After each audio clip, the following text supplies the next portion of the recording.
Hey guys, it's me. It is raining outside, but also doing the it's totally sunny while raining thing, so I can dig it. It's not hailing at least, so that's a good thing. I think I finally found a way for my phone to stay still while I film. It's up on this laptop holder thing I have. It's being held up by my math book. There's a lot of complicated engineering that went into it, obviously. So hopefully this will just be a lot easier to watch since it won't be all fucking like I don't Blair Witch Project on us. Dude, cool on the nails. I don't really have tips as far as like you know mix 2 teaspoons of coconut oil with an ounce of cocoa and that makes them stronger. I mean, it might taste good, but I don't know. This actually is probably not what you want to hear or do, but the worst thing you can do for your nails, aside from like biting them and stuff, is to paint them. It completely wears down at the nail. Even worse than that is using nail polish remover on them, which can eat through many types of plastic, so it does make your nail a lot weaker. Takes away a lot of the layers. Do nails have layers? Doesn't matter.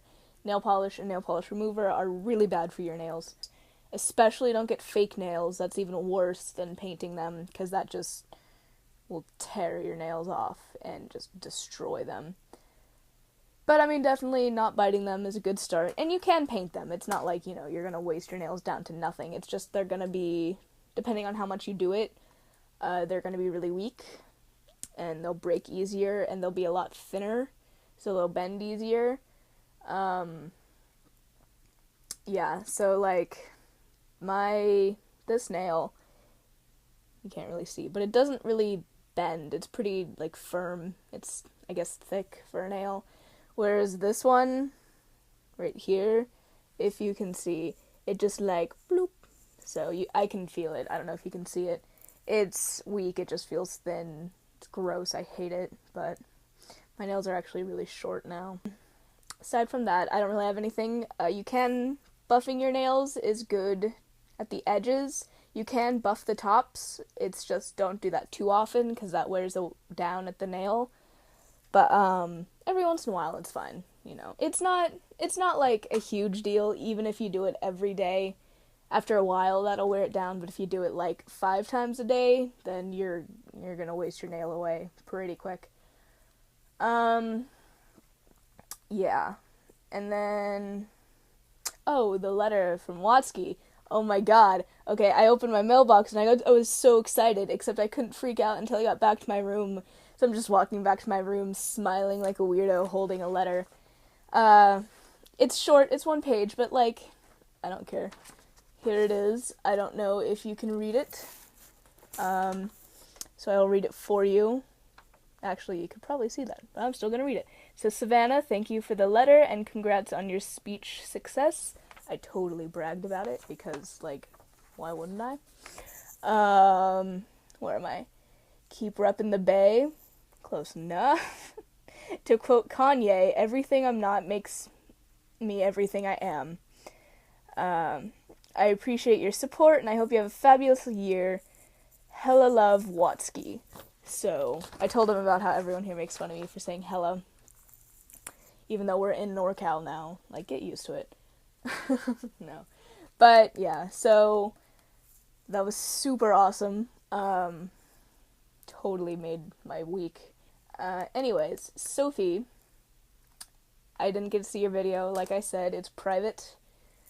So, I guess I'll respond to that once I can see it. Oh, that's right. Okay, nightmares. I don't actually remember if the video I commented on was the one that talked about it or not. But anyways, I do get nightmares still. There's one I've had since I was like 5, and I get it a lot, which it's a weird recurring one. And in the dream, I'm always 5 or however old I was when I had the dream. So it's way scarier. Like, the dream itself is really weird. It's out there and it's not even scary really at all. But I'm 5, so everything scares me. So I'm in the dream, and what happens is, like, there's these two guys who are just following me for some reason. I guess they want to, like, take me, but it's not just, like, regular kidnap. It's more sinister. I don't know what's more sinister, but anyways, so these two guys are following me, and there's this other guy who's trying to help me, and so he tells me, like, where to go and what to do. And I never remember much. Most of the dream is me just, like, running and hiding, and I see the two guys, and I freak out, and I hide some more. And eventually, it always ends here, or at least that's where I remember it ends, and it's like a weird cliffhanger sort of thing. So the dude who's helping me, he always says, hey, okay, what you gotta do is you gotta go on that slide and save the beach balls. Which sounds super weird, and it is, because there's no point to it. So it's this big, just like a curvy slide, just a spiral slide, there we go. It's just like that, except you sit on it and it kind of moves you down in a conveyor belt sort of thing. So it's super slow. And it's just filled. There's me and then all these beach balls on it. And I have to save them because at the end there's these giant spikes. And they'll be popped if they reach the end. And so I'm, like, frantically, 5-year-old me is just throwing beach balls off the edge of the slide.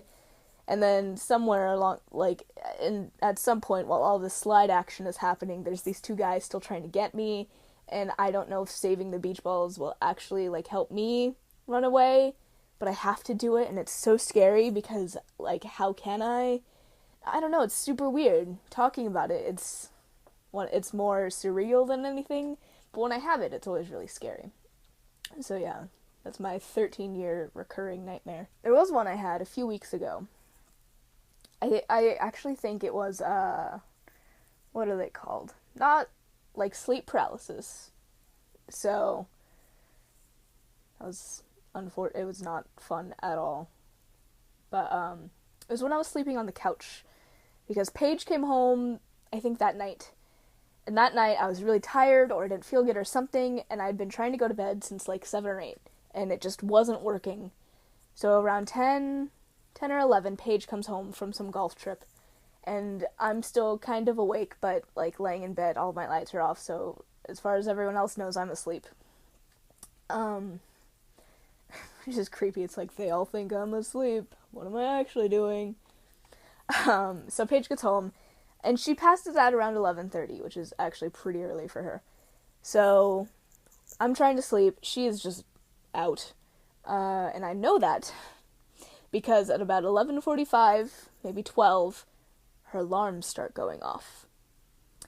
I don't know if I've ever told Sophie about Paige's alarms, but they will go anywhere from, like, 10 to 30 minutes in the morning, and they're super loud, and there's, like, 5 separate alarms, so there's, like, 5 different songs, and they each have their own snoozes, so it goes on for a really long time in the morning, and I've been conditioned my whole life just to wake up at the first sign of an alarm. So I always wake up when she's supposed to wake up, but she won't wake up for another 30 minutes. All the while, her alarms are just going off, and she'll wake up enough to turn them off. Sometimes she'll wake up enough to send a text. Anyway, so she'll never get up, and it's just so annoying. Anyway, that's all of my mornings. So that happens, 12, and I think, I'm not sure if she was in a different time zone, I don't remember, but I'm assuming it was just for a golf thing, and they just start going off, and I say, okay, it's not that bad, maybe she thought she'd get home later, or something, and then they keep going off, and they go off until 1 in the morning, and by that point, I just get so pissed off, I leave, and I just go sleep on the couch. So that's the story of why I was on the couch. Got forced out of my own bedroom. God. Ugh. That was awful. Anyway, so I'm on the couch. And I still can't fall asleep for hours after that. I'm just sitting there. And I assume at some point I did fall asleep.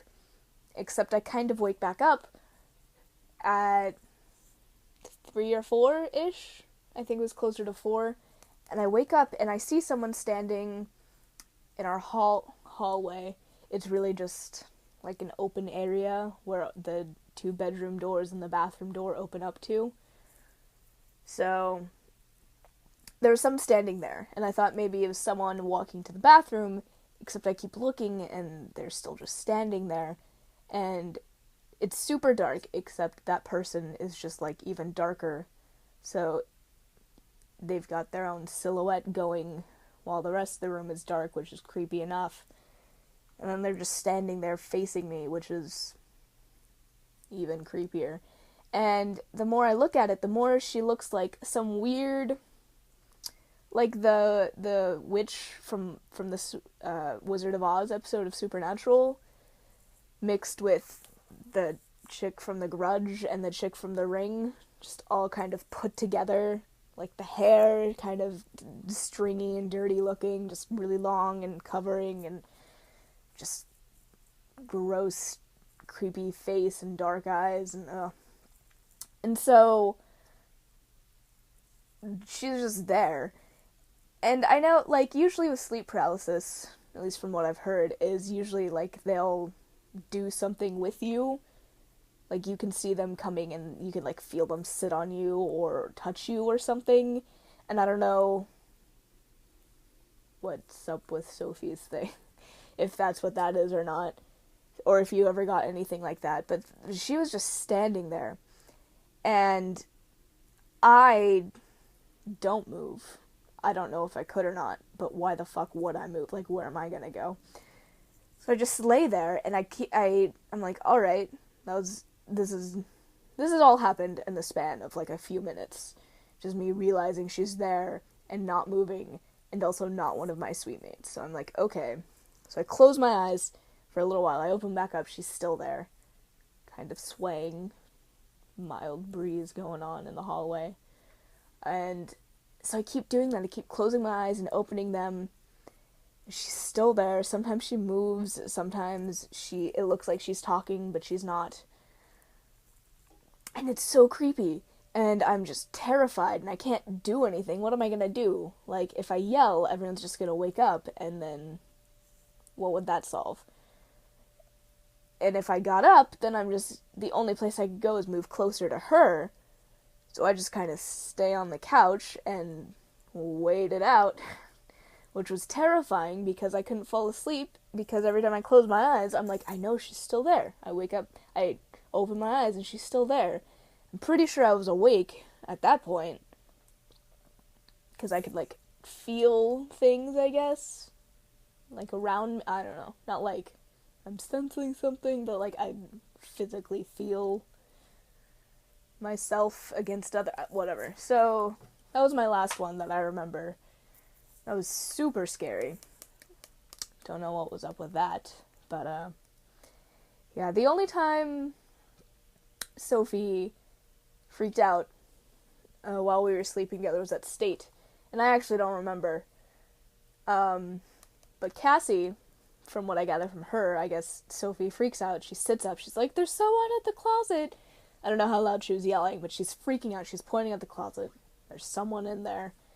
And apparently I just kind of roll over and then just, like, touch Sophie. Just, like, put my hand on her face. Just force her back down. I'm just like, shh, go back to bed. It's okay. Like, I'm still sleeping. What do I know? But it works. So Sophie went back to bed for the rest of the night. As far as I know, neither of us remembered any of that. Cassie, the next morning, was just like, what the fuck was that? So, yeah. Tomorrow night, I'm going to go out to dinner. We're going to be at the DC. I'm going to eat with the girls I'm living with next year, or 2 of them. So, should be alright. They are really nice, from what I can tell. We have a lot in common. It's just the whole, you have to get to know someone new thing. So I had my physics lab today, the first one, and I've never had a lab before, so I wasn't really sure what to do or what to bring. And it was a physics lab, so what am I going to do? It's not like I can actually launch a rocket or something. Turns out you need a lab manual. which I didn't get.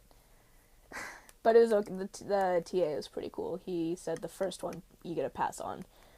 So now I have more time to go buy a fucking $40 bundle of paper. So that's exciting. I've already spent so far, even after all my textbooks, maybe like $200 around there, just on other shit.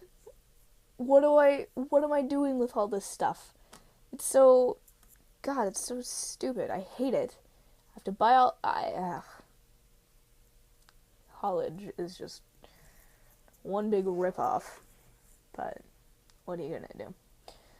I hope you guys have a good rest of the weekend. I'm sure I will hear from you both more, in person or not. And may many fruitful endeavors come your way. Or something. I wasn't... I guess I was trying to end this in a different way, but, nope. And add this video to your favorites if you liked it. Tell all your friends. Except for don't show this to anyone. Alright, I'll talk to you guys later. Love hearing from you. We got 25 posts. I got an email about that, which means you did too. But anyways, go us. We are a slowly successful blog. Okay, bye.